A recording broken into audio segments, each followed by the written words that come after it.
guys, could you tell that this was going to be just kind of a grinded out game? The way that it started, it just seemed like heavy legs and trying to just gut it out, I guess. Yeah, that and that's still a tough team without their main guys. That's still a team who plays hard, does all the right things, cuts, rebounds, do all the dirty work. So yeah, for sure. Does anything change about your approach when you see maybe the first shift for the starters has not gone the way that they want? And that's the mentality regardless. Just like I said before, I joke around about it, but kind of want to go in.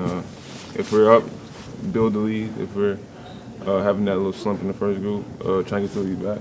So. What did Ant kind of moving on to Jaren Jackson do for you guys, just in terms of giving a lift that way? It was huge. I mean, he's stronger than a lot of guys know. I mean, obviously they know he's strong, but he's stronger than a lot of guys think and may see.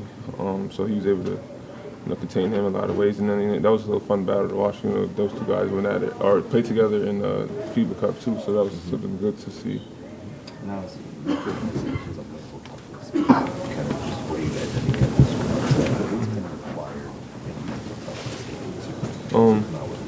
Smarts. You got to know the IQ. Got to have the IQ part of it. And then just battling on the boards, doing all the dirty work. I think that's kind of where the game kind of laid. Especially going into the fourth quarter, that's kind of the grit of the game, the heart of the game. So I think those factors. Now that you guys are 3-1 out of the break, what do you want to see improve maybe over these next 4 games to kind of get even back to the level maybe that you guys were at before the break? Just consistency on defense and I think finding our rhythm on offense. I think it's starting to come. Definitely from the first game after the break to now, it's definitely starting to rise to our standards and things of that nature. So I think those two things will come within the next few games to come. What more than anything makes that offense consistent? Like what are the things to inject there? Just cutting, giving up yourself for the next guy, rebounding, offensive rebounding, crashing the glass, moving the ball, a lot of things. I mean, it's a lot of things to our game, and as you can see tonight, anybody can get going. So I mean, it's really just effective if we just do all those things. What can inspire more consistent cut? It seems like when you guys do cut, the offense is really good, but to do it more frequently on a more consistent basis. Just giving yourself up. I think if you give yourself up for, like I said, for the next guy, I think you might even be open. You don't even realize you're open. So I think just giving yourself up for the most part. Mm-hmm.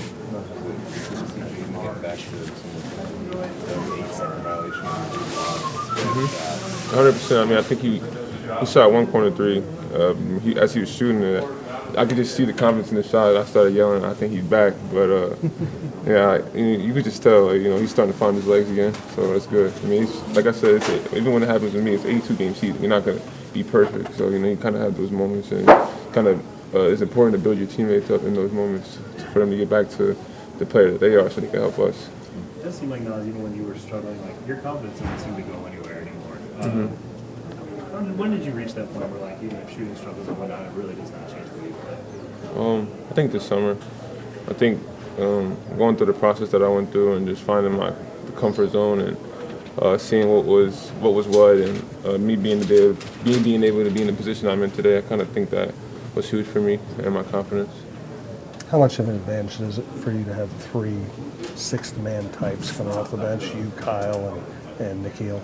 I mean, it's huge advantage. I mean, we're 3 type of guys who can do all those things, whether it's offensive rebound, passing, shooting, scoring, whatever the case may be. I mean, having the IQ, I think it's huge. So I mean, to have us 3 guys, it's very, very huge and impactful. Now, this isn't been year long, but what are some things for you that become natural while sharing the floor with Monte? I'm starting to learn him a little bit better, learning what he likes to get to, learning how he likes to play. And it's kind of important to get to those things because obviously if you make a cut during something that he likes to get to, he might be able to feed you the ball and so forth and so on. So I think just learning your teammates is huge, especially still the guys we have now. You're still kind of trying to reach all their tendencies that you can get to.